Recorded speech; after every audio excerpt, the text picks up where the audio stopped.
Hi everyone, I hope everyone is doing good.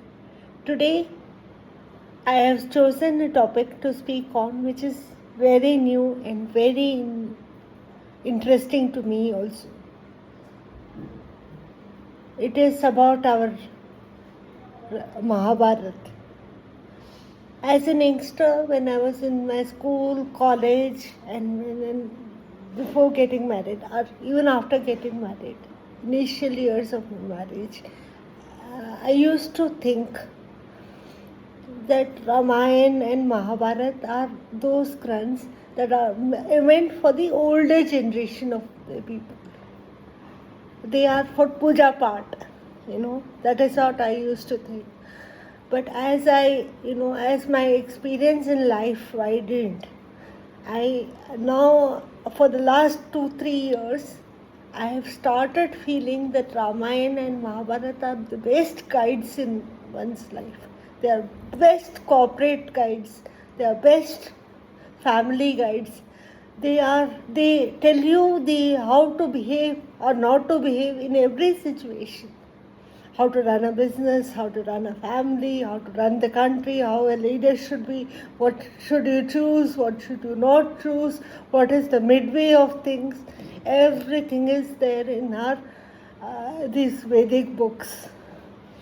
Today, I am picking up Mahabharat and I am going to speak on my little understanding of the Granth and what, in my opinion, are the small takeaways from the Granth Mahabharat, written by Vedavyas. In my humble opinion, though I am now authority to speak on these Granthas, these great Granthas, in my humble opinion, these are the takeaways that I feel are from Mahabharat. First, you choose your friends wisely. A man is defined by his company, or even a woman is defined by her company. In my humble opinion, Kauravas or Duryodhan did not have so much of hatred or so much of enmity with Pandavas. It was fueled by Shakuni only, who kept fueling Duryodhana to act the way he acted. There wouldn't have been such a great war and such a destruction to any extent and downfall of Duryodhan so much had Shakuni not been there. On the other side, you have Krishna, Arjuna's best friend, who single-handedly ensured that Pandava win the war and are reinstated. So, one friend causes destruction, another friend causes your prosperity, your everything. So, we should choose our friends wisely. In my humble opinion, that is my first takeaway from this great Granth. My second takeaway is, see, you can have attachment, you can have love for somebody, but your love or emotional attachment towards somebody should not be so much that you are not able to, you are blinded by that attachment or that emotion. पुत्र मोह जो कहते हैं, धृतराष्ट्र को बहुत था, that causes Mahabharata's war, that caused Mahabharata's war. उस पुत्र मोह के पीछे ही महाभारत हुई है. He could not say no to his son. He was so blinded by his son's attachment for the son that he had, that he could not differentiate between what is right or what is wrong. Your attachment should not cause destruction. Ultimately, what he himself caused destruction of Duryodhana. अपने बच्चों से इतना मोही मत रखो कि आप ही उनके डिस्ट्रक्शन का कारण बन जाओ. Second takeaway from Mahabharata, according to me, is that. Third takeaway is, any hardship that you face in your life refines you as a person. Any hardship that you are facing is a bundle of opportunities. You have to have only the right perspective of seeing it. Right? This happens in our life also. So, any hardship that God gives you is only a way to better yourself. Only a medium to make you face more victories in your life. He has given you this failure or this hardship only to refine you as a person. In my humble opinion, Pandavas that excelled that they had for 13 years refined them as a person. They could refine their skills. They went through hardship. They could survive in any kind of situation. Whereas the Kauravas were living in luxury of Indraprastha and Hastinapura. Ultimately what happened? Pandavas won the war. The 13 years of hardship ensured that they won the war. They refined their skills. Arjuna did tapasya and got all boons, all astras. Whereas Duryodhana was luxuriously sleeping. When Pandavas come, and if by chance their Agyatwas gets over, I will then see.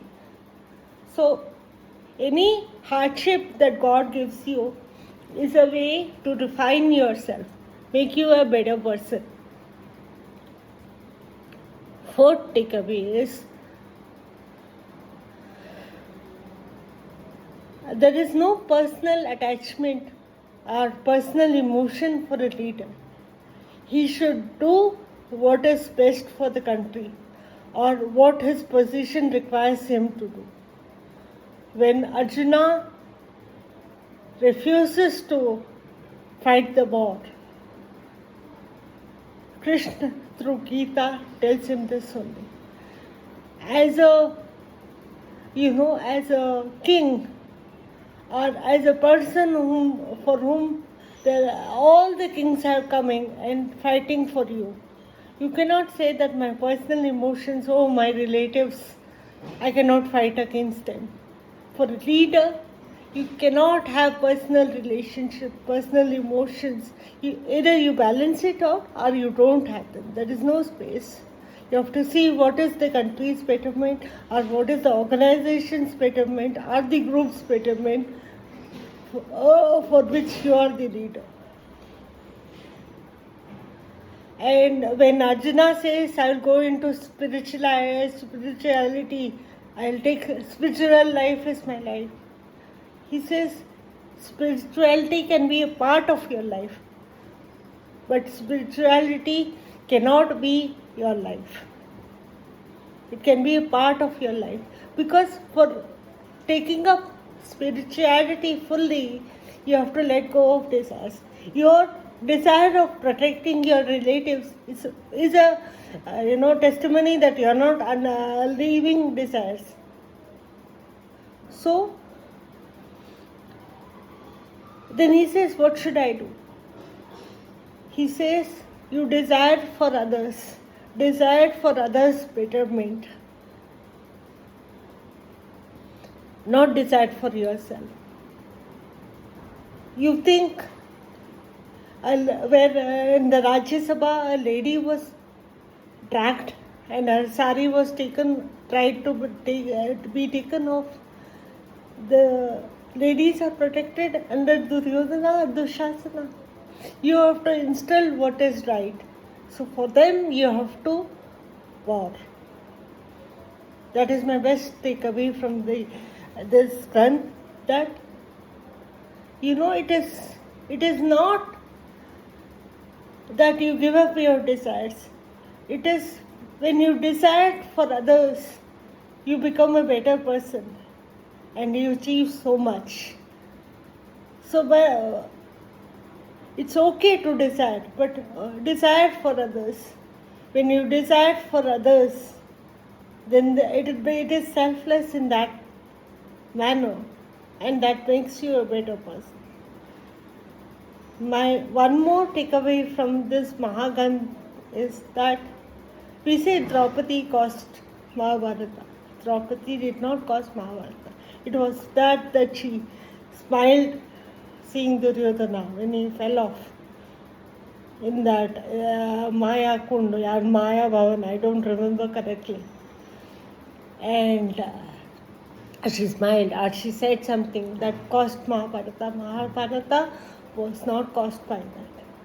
Mahabharata was caused by Duryodhana's ego, his ahankar, his jealousy.